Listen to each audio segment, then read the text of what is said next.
جناب سیدنا امیر معاویہ رضی اللہ تعالیٰ عنہ کے وصال پاک کے بعد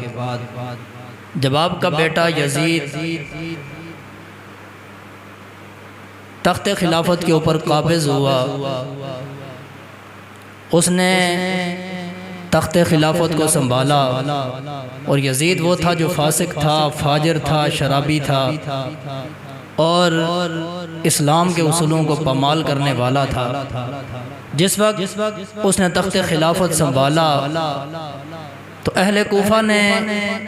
امام علی مقام امام حسین رضی اللہ تعالی عنہ کو خطوط لکھنا شروع کر دیے۔ خطوط کے اندر لکھا یہ کہ اے امام علی مقام امام حسین رضی اللہ تعالی عنہ، آپ جانتے ہیں کہ یزید ایک فاسق و فاجر شخص ہے جو کسی بھی اعتبار سے، کسی بھی لحاظ سے خلافت کا حقدار نہیں ہو سکتا، لیکن اس نے تخت خلافت کو سنبھال لیا ہے۔ ہمارے پاس ایک آپ ہی کا آپشن موجود ہے، وہ یہ ہے کہ آپ اگر مدینہ منورہ چھوڑ کر کوفہ تشریف لے آئیں تو ہم آپ کے ہاتھ میں بیعت کر لیں گے، اور اگر آپ مدینہ چھوڑ کے کوفہ تشریف نہیں لاتے تو پھر ہمارے پاس کوئی دوسرا آپشن نہیں ہے، ہمیں مجبوراً یزید جو فاسق و فاجر ہے اسی کے ہاتھ پہ بیعت کرنی پڑے گی۔ اور یہاں تک ان کوفہ والوں نے خطوط کے اندر لکھا کہ اے امام علی مقام امام حسین، ہم آپ کو بار بار اصرار کر رہے ہیں کہ آپ کوفہ تشریف لے آئیں تاکہ ہم آپ کے ہاتھ پہ بیعت کریں، اور اگر آپ تشریف نہیں لاتے ہم مجبور ہو کر اس یزید فاسق و فاجر کے ہاتھ پہ بیعت کر لیتے ہیں۔ کل میدان محشر میں، میدان قیامت میں اگر رب نے پوچھ لیا کہ تم نے فاسق و فاجر کے ہاتھ میں ہاتھ کیوں دیا ہے، تو اے نواسہ رسول، ہم رب العالمین کے دربار میں عذر پیش کریں گے کہ مولا، ہم نے تو تیرے نبی کے نواسے کو بلایا تھا مگر وہ آئے نہیں تھے، جس کی وجہ سے ہمیں مجبوراً اس فاسق و فاجر کے ہاتھ میں ہاتھ دینا پڑا۔ علماء فرماتے ہیں ان حالات کے اندر امام علی مقام امام حسین رضی اللہ تعالی عنہ پر مدینہ منورہ چھوڑ کے کوفہ جانا لازم ہو چکا تھا، کوفہ جانا لازم ہو چکا تھا۔ یہی وجہ ہے کہ امام علی مقام امام حسین رضی اللہ تعالیٰ عنہ نے پھر مشاورت کی اور آپ نے پروگرام بنایا، آپ نے مدینہ منورہ چھوڑا، اپنے خاندان کے چند افراد اپنے ساتھ لیے، مختصر سا قافلہ لیا، کوئی جنگی پلان یا جنگی ارادہ نہیں تھا، اپنے خاندان کے چند افراد کو لے کر آپ مدینہ منورہ سے روانہ ہوئے مکہ المکرمہ، اور پھر مکہ سے بھی آپ روانہ ہوئے کوفہ کی جانب۔ سفر کرتے کرتے آپ کوفہ کے اندر تشریف لائے اور بلاخر پورے منصوبے کے تحت آپ کو میدان کربلا کے اندر اتارا گیا، اور 7ویں محرم الحرام آئی تو امام علی مقام اور آپ کے خانوادے اور آپ کے رفقا پر کربلا کا پانی بھی بند کر دیا گیا۔ پھر 3 دن کی بھوک اور پیاس، 3 دن بھوک اور پیاس کے اندر آپ نے میدان کربلا کے اندر گزارے۔ 9ویں اور 10ویں محرم الحرام کی شب آئی، اس درمیانی شب کو اللہ کی عبادت کے اندر، اللہ کے ذکر کے اندر، قرآن کی تلاوت کے اندر اور نیک اعمال کے اندر گزارا گیا۔ جب رات ختم ہوگی، صبح کا وقت ہوا، آپ اٹھے، مؤذن نے اذان کہی، امام علی مقام امام حسین رضی اللہ تعالیٰ عنہ نے اپنے ساتھیوں کو نماز پڑھائی۔ نماز فجر کے بعد ادھر یزیدیوں نے اپنی فوجوں کو تیار کیا، ادھر امام علی مقام امام حسین رضی اللہ تعالیٰ عنہ نے اپنی فوج کو تیار فرمایا۔ بلاخر اعلان جنگ ہو گیا۔ پھر امام علی مقام امام حسین رضی اللہ تعالیٰ عنہ کے قافلے سے بھی آپ کے جانثار باری باری نکلتے گئے اور یزیدیوں کے ساتھ مقابلہ کرتے گئے۔ کئی آپ کے جانثار یکے بعد دیگر میدان کربلا کے اندر جاتے گئے اور جام شہادت نوش فرماتے گئے۔ پھر جب آپ کے سارے جانثار شہید ہو گئے، پھر آپ کے خاندان کے چشم و چراغ کی باری آئی، آپ کے خاندان کا ایک ایک فرد باری باری جاتا گیا اور یزیدیوں سے مقابلہ کرتے کرتے جام شہادت نوش فرماتے گئے، جس میں آپ کے بیٹے بھی شامل تھے۔ ایک جوان بیٹا علی اکبر جو ہو بہو شکل مصطفیٰ تھا، وہ بھی جام شہادت نوش فرما کے 6 ماہ کا معصوم سا بیٹا علی اصغر جس نے اپنی آپ کی گود کے اندر دم توڑا ہے، اور پھر آپ نے اپنے بھتیجے حضرت قاسم بن حسن کو بھی قربان کیا، اپنے بھائی حضرت عباس رضی اللہ تعالی عنہ کو بھی قربان کیا، مولا علی شیر خدا کے جگر پاروں کو بھی قربان کیا، اپنے خاندان کے جمیع افراد کو جو کربلا کی سرزمین پہ موجود تھے ان سب کو راہ خدا کے اندر قربان کیا۔ پھر وہ لمحہ بھی آیا کہ آپ کے جانثار بھی شہید ہو گئے، آپ کے خاندان کے جمیع افراد بھی، آپ کے گھر کی تمام کلیاں جام شہادت نوش فرما فرما گئی۔ پھر ایک میدان کربلا میں امام علی مقام امام حسین رضی اللہ تعالیٰ عنہ بچے تھے، لیکن پھر بھی امام علی مقام امام حسین رضی اللہ تعالیٰ عنہ کا حوصلہ پست نہیں ہوا، آپ کے قدموں کے اندر لغزش نہیں آئی، آپ نے بے صبری کا مظاہرہ نہیں کیا، بلکہ ہزاروں یزیدیوں کے سامنے تنے تنہا امام علی مقام امام حسین رضی اللہ تعالیٰ عنہ جا کر کھڑے ہو گئے۔ آپ نے پہلے اتمام حجت کے لیے خطبہ دیا، اس سے پہلے بھی کئی خطبے امام علی مقام دے چکے تھے، لیکن اتمام حجت کے لیے امام علی مقام امام حسین رضی اللہ تعالیٰ عنہ نے آخری خطبہ ارشاد فرمایا۔ لیکن یزیدیوں کا پھر وہی فیصلہ تھا، انہوں نے کہا کہ امام حسین دو ہی باتیں ہیں، یا یزید کی بیعت کرنے کے لیے تیار ہو جاؤ، نہیں تو پھر شہید ہونے کے لیے تیار ہو جاؤ۔ امام علی مقام امام حسین جو کہ روز اول سے اس بات کے اوپر قائم تھے، آپ فرماتے تھے کہ میں جان دے سکتا ہوں، میں سب کچھ قربان کر سکتا ہوں، مگر کسی فاسق و فاجر کے ہاتھ میں ہاتھ نہیں دے سکتا، کسی ظالم اور جابر کے سامنے سر جھکا نہیں سکتا ہوں، یہ سر کٹ تو سکتا ہے مگر کسی باطل کے سامنے، کسی فاسق و فاجر کے سامنے، کسی ظالم کے سامنے جھک نہیں سکتا ہے۔ تو امام علی مقام ہزاروں یزیدیوں کے سامنے تنے تنہا کھڑے گئے، لیکن آپ اس وقت بھی اپنے نظریے کے اوپر قائم اور دائم تھے۔ فرمایا یزیدیوں سنو، یہ سر کٹ تو سکتا ہے مگر باطل کے آگے جھک نہیں سکتا ہے۔ پھر وہ وقت بھی آیا کہ امام علی مقام امام حسین رضی اللہ تعالیٰ عنہ ان یزیدیوں کے ساتھ مقابلہ کرتے کرتے جام شہادت نوش فرما گئے۔ جب ساری شہادتیں مکمل ہو چکی، جب جنگ اختتام پذیر ہو چکی، تمام شہادتیں ہو چکی، امام علی مقام امام حسین رضی اللہ تعالیٰ عنہ کی شہادت بھی ہو چکی۔ اب آپ کی شہادت کے بعد، آپ کے خانوادے کی شہادتوں کے بعد، آپ کے جانثاروں کی شہادت کے بعد ابن سعد نے اپنی اپنی لاشوں کو اکٹھا کیا، ساری لاشوں کو جمع کر کے ان کی نماز جنازہ ادا کی۔ جنازہ ادا کرنے کے بعد اپنی لاشوں کو انہوں نے دفن کیا، لیکن افسوس کے ساتھ حضور کا خاندان کی جو لاشیں تھیں، حضور کے نواسے کی جو لاش تھی، آپ کے جمی خانوادے کی جو لاشیں تھیں اور آپ کے جانثاروں کی جو لاشیں تھیں، وہ میدان کربلا میں وہیں بے گور و کفن پڑی رہی، پورا دن وہیں پہ پڑی رہی، پھر ساری رات بھی وہ لاشیں وہیں پہ پڑی رہی، حتیٰ کہ جب رات آئی سیدہ زینب رضی اللہ تعالی عنہا تلوار لے کر ان لاشوں کے اوپر پہرا دینے لگی، ان لاشوں کے اوپر پہرا دیتی رہی۔ 9ویں اور 10ویں محرم الحرام کی شب امام علی مقام امام حسین تلوار لے کر خیموں کے اوپر پہرا دے رہے تھے، جن خیموں میں آپ کے جانثار تھے، آپ کے خانوادے کے افراد تھے، جن خیموں کے اندر آپ کے گھرانے کی مقدس مآب عفت مآب بیبیاں تھیں، ان خیموں کو پہرا دے رہے تھے۔ لیکن آج آپ کی بہن جناب سیدہ زینب رضی اللہ تعالی عنہا آج آپ کی لاشوں کے اوپر تلوار لے کر ساری رات پہرا دے رہی ہے۔ اب ادھر ساری شہادتیں جب ہو گئی مکمل، ادھر شمر آگے بڑھا اور اس نے حضور کے خاندان کی جو خیمے لگے تھے ان خیموں کو جلانے کا حکم دیا۔ آگے بڑھا، مقدس مآب بیبیاں، پردہ دار پردہ نشین بیبیاں ان خیموں سے باہر نکالی گئی۔ پھر دیکھا کہ خیمے کے اندر حضرت زین العابدین رضی اللہ تعالی عنہ بیماری کی صورت کے اندر پڑے ہوئے ہیں۔ شمر آگے بڑھا امام زین العابدین کو قتل کرنے کے لیے، ابن سعد آگے بڑھا، اس نے کہا شمر رک جاؤ، یہ بے وطن بھی ہے، یتیم بھی ہے اور بے وطن بھی ہے، اور ساتھ ساتھ یہ اس وقت بیماری کی حالت کے اندر ہے، لہٰذا اسے تم نے قتل نہیں کرنا ہے۔ تو شمر نے اپنی تلوار کو کھینچ لیا، امام زین العابدین کو قتل کرنے سے باز آ گیا۔ پھر ساری رات اسی طرح بسر ہو گئی، سیدہ زینب ان لاشوں کے اوپر پہرا دیتی رہی، باقی بھی خاندان رسول کی جو بیبیاں تھیں وہ وہیں پہ میدان کربلا کے اندر انہوں نے رات بسر کی۔ جب صبح کا وقت ہوا، حضور کے خاندان کی جو بیبیاں تھیں، چونکہ مردوں میں صرف ایک زین العابدین تھے جو امام حسین کے لختے جگر تھے، باقی تو سارے جام شہادت نوش فرما گئے تھے، صرف ایک زین العابدین تھے، باقی ساری عورتیں تھیں۔ پھر کیا ہوا کہ حضور کے خاندان کے ان بیبیوں کو، امام زین العابدین کو، امام زین العابدین کے ہاتھوں میں ہتھکڑیاں پہنائی گئی، پاؤں کے اندر بیڑیاں پہنائی گئی، پھر آپ کو اونٹ کی ننگی پشت کے اوپر سوار کیا گیا، آپ کے جسم کو رسیوں سے باندھا گیا اور پھر آپ کو کوفہ کی جانب روانہ کیا گیا۔ آگے آگے شمر ہے، شمر کی فوج ہے اور ان کے ہاتھوں میں نیزے ہیں، تلواریں ہیں، تلواروں کے اوپر نیزوں کے اوپر امام حسین اور باقی شہداء کے سروں کو انہوں نے اٹھایا ہوا ہے۔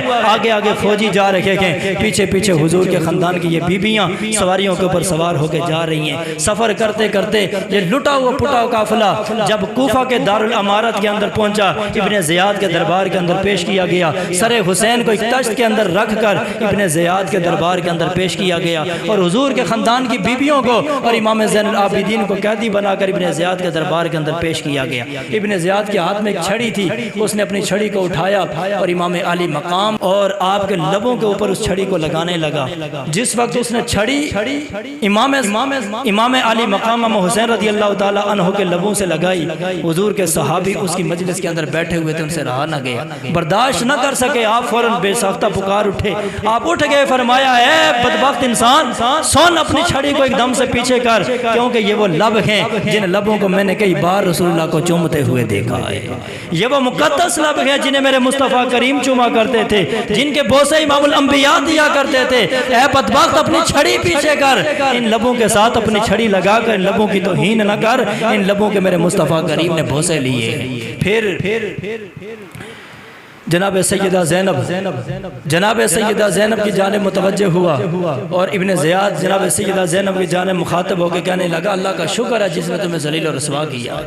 اللہ کا شکر ہے جس نے تمہیں ذلیل و رسوا کیا ہے اور اللہ نے ہمیں اپنے مشن کے اندر کامیاب کیا ہے۔ اللہ پر سیدہ زینب رضی اللہ تعالیٰ عنہ سے رہا نہ گیا، سیدہ زینب بھی پکار اٹھی، فرما بدبخت انسان تو یہ سمجھتا ہے کہ ہم عزت دار ہو گئے اور حضور کا خاندان ذلیل و رسوا ہو گیا، فرمایا تو حشر کو ہوگا معلوم کہ جیتا کون ہے اور ہارا کون ہے۔ سن اگر تو یہ کہتا ہے کہ ہم ذلیل و رسوا ہوئے گئے تو سن اللہ نے اس ساری کائنات میں سے بڑھ کر ہمیں اولاد رسول ہونے کے ناطے معظم اور مکرم بنایا ہے اور اللہ نے حضور کے خاندان کو اس طرح سے پاک فرمایا ہے جس طرح پاک کرنے کا حق ہوتا ہے۔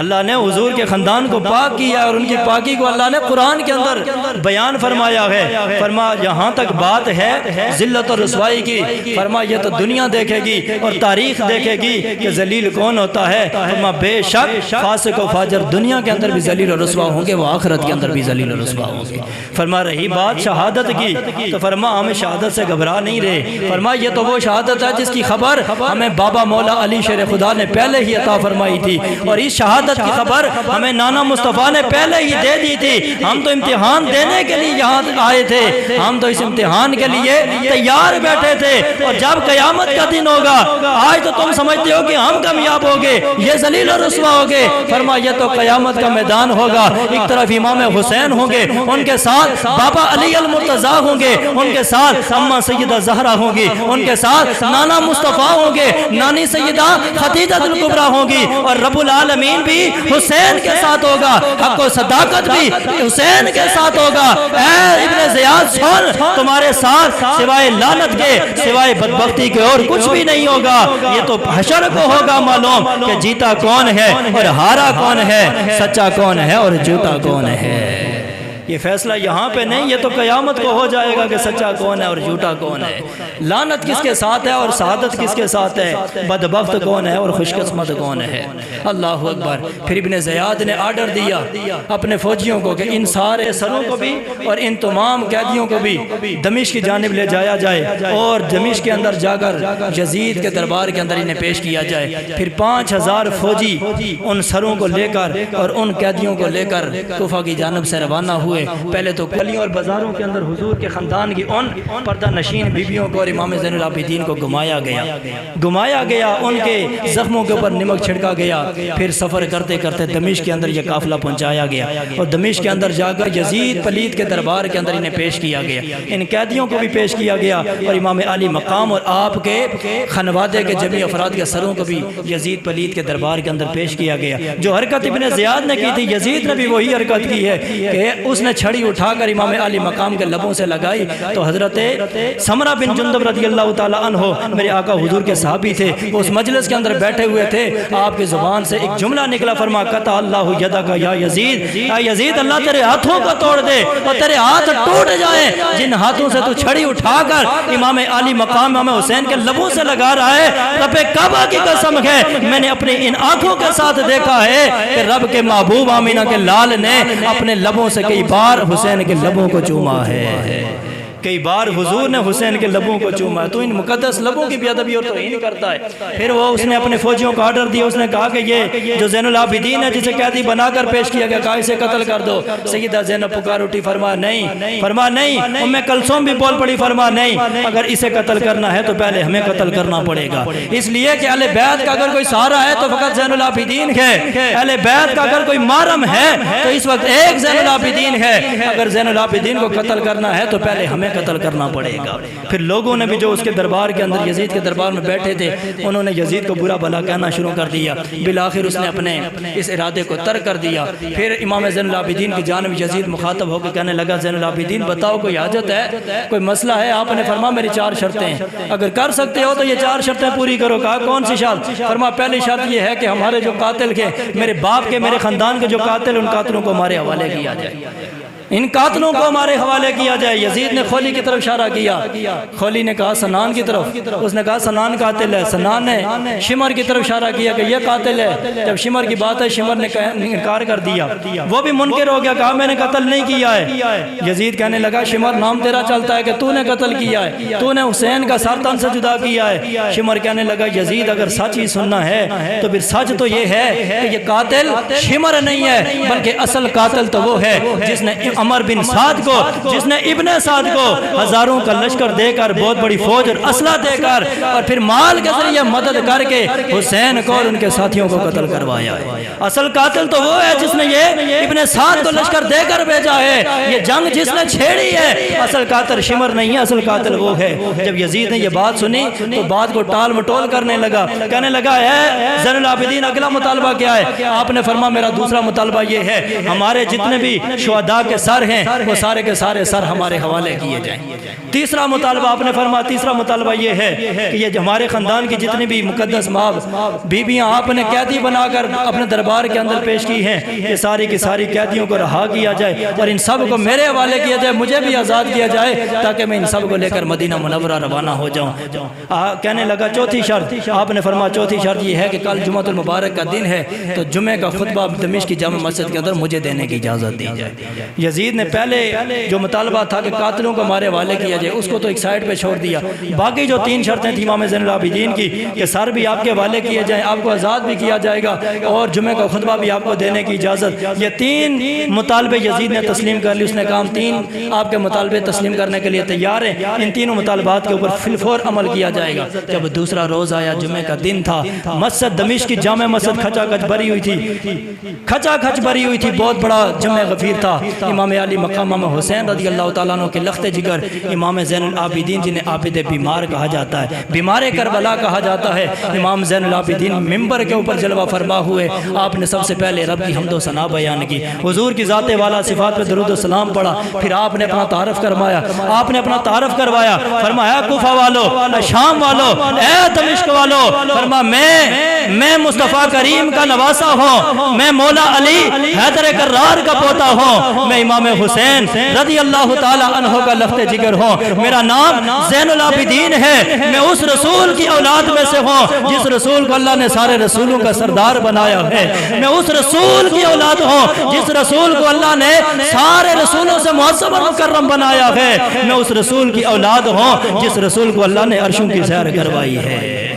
جس رسول کو اللہ نے عرشوں کی سیر کروائی ہے۔ امام زین العابدین نے اپنا تعارف کروایا، اپنا تعارف کروانے کے بعد امام زین العابدین نے وہ سارا کا سارا منظر جو آپ نے اپنی آنکھوں سے میدان کربلا کے اندر دیکھا تھا، امام زین العابدین نے وہ منظر بیان کرنا شروع کر دیا، وہ منظر آپ نے بیان کرنا شروع کر دیا۔ ادھر آپ کی زبان سے وہ الفاظ اور جملے جو آپ نے اپنی آنکھوں سے دیکھے تھے، جب الفاظ کی صورت میں آپ کی زبان سے وہ جملے نکلے، آج دمشق کی جامع مسجد میں لوگوں کی آنکھوں میں چھم چھم آنسو برسنا شروع ہو گئے، لوگ زارو قطار رونا شروع ہو گئے، لوگوں کی ہچکیاں بند ہونا شروع ہو گئی۔ جس وقت یزید نے یہ منظر دیکھا اس نے فوراً مؤذن کو حکم دیا کہ فی الفور اذان دی جائے، خطبے کو روک دیا جائے، خطبے کو روکا گیا اور مؤذن کی اذان شروع کروا دی گئی۔ اب مؤذن کھڑا ہو گیا، اس نے اذان شروع کر دی، اللہ اکبر اللہ اکبر اللہ اکبر اللہ اکبر، اشہد ان لا الہ الا اللہ اشہد ان لا الہ الا اللہ۔ مؤذن نے کہا اشہد ان محمد رسول اللہ، ادھر مؤذن کی زبان پہ جب اشہد ان محمد رسول اللہ کی صدا بلند ہوئی، امام زین العابدین نے مؤذن کو فرمایا رک جاؤ، مؤذن نے اذان روک دی۔ امام زین العابدین یزید کی جانب مخاطب ہوئے، فرمایا یزید بول، یہ جو اذان کے اندر نام محمد آیا ہے بتا یہ تیرے باپ دادا کا ہے یا ہمارے نانا مصطفیٰ کا ہے؟ بتا یہ تیرے نانے کا نام ہے یا ہمارے نانے کا ہے؟ بتا تو نے کلمہ اپنے نانے کا پڑھا ہے یا ہمارے نانا کا پڑھا ہے؟ یزید خاموش ہو گیا۔ امام زین العابدین نے فرمایا یزید پھر سن، اگر کلمہ ہمارے نانے کا پڑا ہے، اگر اذان کے اندر نام ہمارے نانا کا ہے تو بتاؤ حضور کی خاندان کو تم نے قتل کیوں کروایا ہے؟ حضور کے خاندان کی بیویوں کو تم نے بازاروں اور گلیوں کے اندر کیوں گھمایا ہے؟ حضور کے خاندان کے افراد کو تم نے بھوک اور پیاسا کیوں تڑپایا ہے؟ بتاؤ اگر تم مسلمان ہو تو یہ کیسی مسلمانی ہے؟ یہ کیسی مسلمانی ہے؟ تم کیسے مسلمان ہو اگر تم نے حضور کا کلمہ پڑھا ہے تو حضور کی آل کے ساتھ یہ ظلم و ستم کیوں کیا ہے؟ بتاؤ رب اس کے رسول کے سامنے کیا جواب تم نے دینا ہے؟ یزید نے جب یہ باتیں سنی فوراً مؤذن کو کہنے لگا اذان مکمل کرو اور اقامت کہو۔ اذان مکمل کی گئی، اقامت کہی گئی، نماز ہو گئی۔ نماز کے بعد یزید نے اپنے بازو کے اوپر کالی پٹی باندھی اور اپنا سینہ کو بھی شروع کر دی تاکہ لوگ سمجھیں یہ اہل بیت کا بڑا محب ہے، بڑا پیار کرنے والا ہے۔ اسی لوگوں کو دکھانے کے لیے اس نے یہ معاملہ کیا ہے۔ اور پھر ابن زیاد کو حکم دیا کہ فی الفور ان سارے خاندان رسول کے افراد کو مدینے کے اندر پہنچایا جائے۔ بالآخر حضرت نعمان بن بشیر جو حضور کے صحابی تھے، جو پہلے گورنر تھے کوفہ کے، جن کو معزول کیا گیا تھا، حضرت نعمان بن بشیر کی ڈیوٹی لگائی گئی اور آپ نے سعادت سمجھ کے اس ڈیوٹی کو قبول کیا اور حضور کے اس لٹے پٹے قافلے کو مدینے کی جانب آپ نے روانہ فرمایا۔ اب حضور کے خاندان کا یہ لٹا پٹا قافلہ جب گئے تھے تو 72 تعداد تھی، آج چند بیبیاں ہیں، ایک امام زین العابدین۔ جب یہ مختصر سا قافلہ مدینے کے اندر پہنچا، روضہ رسول کے اوپر حاضر ہوئے، امام زین العابدین جا کر حضور کے روضے پر سلام پیش کیا۔ سلام عرض کرنے کے بعد اپنے نانا حضور کی بارگاہ میں اپنے نانا جان کو مخاطب کر کے کہتے ہیں نانا جان، آپ کی امت نے آپ کے خاندان کے افراد کے ساتھ بڑا ظلم و ستم کیا ہے، آپ کے خاندان کی بیویوں کو، آپ کے بیٹوں کو، آپ کے بھتیجوں کو، بھانجوں کو یا رسول اللہ انہوں نے بھوک اور پیاسا تڑپایا ہے، ان کو اسی بھوک اور پیاس کی عالم میں قتل کروایا ہے۔ آپ کے خاندان کی بیویوں کو انہوں نے کوفہ اور شام اور دمشق کے بازاروں اور گلیوں کے اندر گھمایا ہے، ہمیں بڑا تڑپایا ہے، ابن زیاد اور یزید کے دربار کے اندر ہمیں گھمایا گیا ہے۔ یا رسول اللہ ہمارے ساتھ بڑا ظلم و ستم کیا گیا ہے، ہماری اولادوں کو قتل کیا گیا ہے۔ ہم جب گئے تھے تو پورا خاندان گیا تھا، لیکن جب آئے ہیں تو لٹا پٹا قافلہ لے کے آئے ہیں۔ امام زین العابدین اپنے دل کی کیفیت کو، اپنے دل کے اس کے انداز کو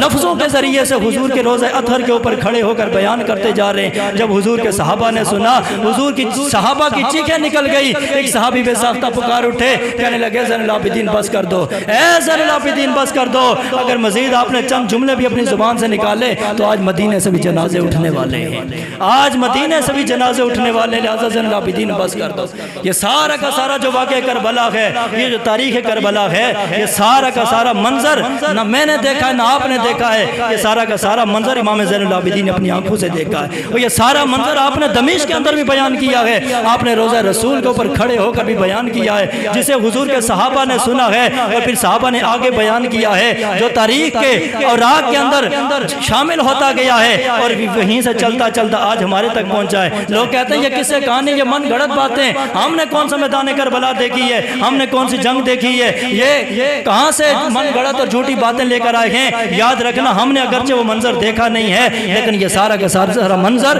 امام زین العابدین نے اپنی آنکھوں سے دیکھا بھی تھا اور اپنی زبان مقدس سے بیان بھی فرمایا تھا، اور حضور کے صحابہ نے سن کر آگے روایت کیا ہے جو چلتے چلتے آج ہم تک پہنچا ہے۔ تو امام زین العابدین نے وہ سارا منظر اپنی آنکھوں سے دیکھ کر اپنی زبان سے بیان کیا ہے۔ پھر آخری بات عرض کرتا ہوں، امام زین العابدین جتنا عرصہ اس میدان کربلا کے بعد